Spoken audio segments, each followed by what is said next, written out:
Hello, hello les amis, bienvenue à notre dernière leçon de ce trimestre. Voilà, nous avons achevé un nouveau trimestre. Ça passe vite, on est déjà fin mars. 3 mois se sont déjà écoulés de cette année 2025. Je suis toujours bouche bée avec la vitesse que ça avance. Quand on est très occupé, on ne voit pas le temps passer. En tout cas, c'est ce que je vis actuellement. Je suis vraiment très occupé toute la journée.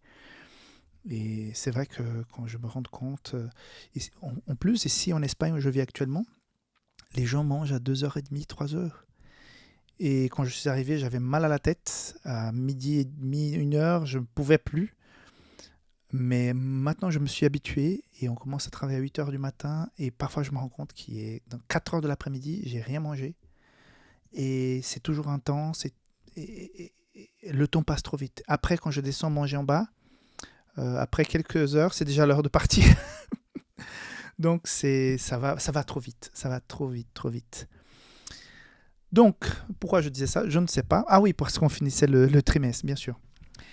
Résumé de la leçon de cette semaine pour pouvoir lire une petite partie du récit de la citation d'Ellen White.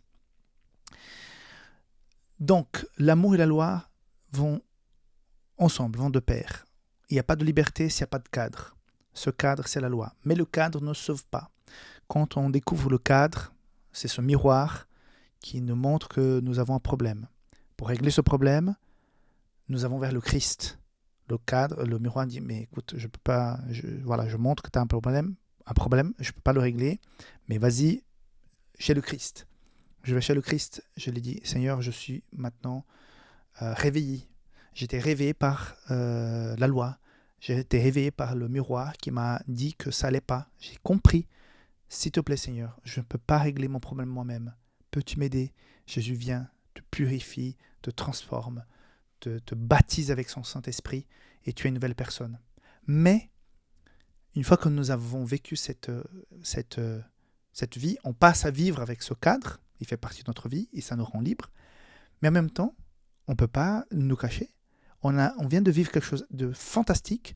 Le Seigneur nous invite à faire en sorte que d'autres personnes puissent reconnaître dans sa loi ce miroir pour pouvoir aussi avoir leur vie changée. Et Dieu va t'utiliser pour faire ça. Et c'est pour ça que nous avons clôturé la semaine en disant que sans une vie d'intérêt pratique, réel, par rapport à notre prochain, il y a peut-être un problème fort, fondamental, dans notre cœur par rapport à notre relation avec Dieu. Parce que l'amour de Dieu nous fait automatiquement aimer le prochain et s'inquiéter du prochain et faire en sorte d'apporter quelque chose pour que le prochain puisse savoir ce qu'il a besoin. Et en agissant comme ça, nous deviendrons une Bible à 2 pattes qui marchera dans le village, dans la ville, dans les bureaux, dans les écoles. Et les gens verront cette Bible marcher, mais en fait c'est toi. Mais elles verront en toi les valeurs de la parole de Dieu. Parce que tu es dans un cadre de la loi qui te rend libre. Ce cadre t'amène à l'amour de Dieu.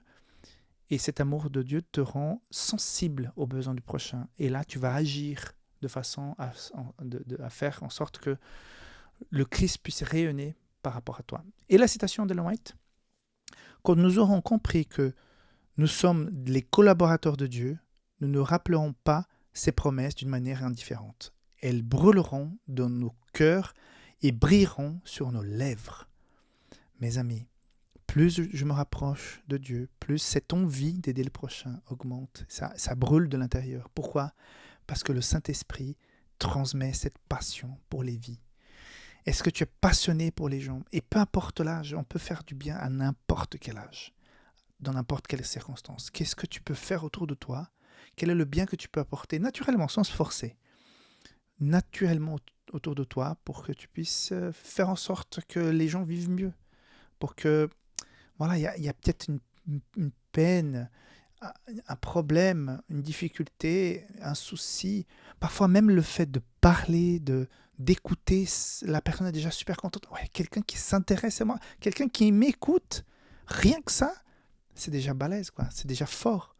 Donc, recherche ce que tu pourrais faire autour de toi pour faire en sorte que tu sois cette Bible de pâte qui marche et qui rayonne naturellement la grâce et l'amour de Dieu parce que tu as rencontré la justice, tu as rencontré la loi de Dieu, tu as rencontré cet être qui t'aime tellement, qui t'a donné cette liberté basée effectivement sur une loi qui n'est pas contraignante parce qu'elle recèle des valeurs profondes qui changent notre existence. Que Dieu te bénisse, que tu puisses vivre selon ces valeurs.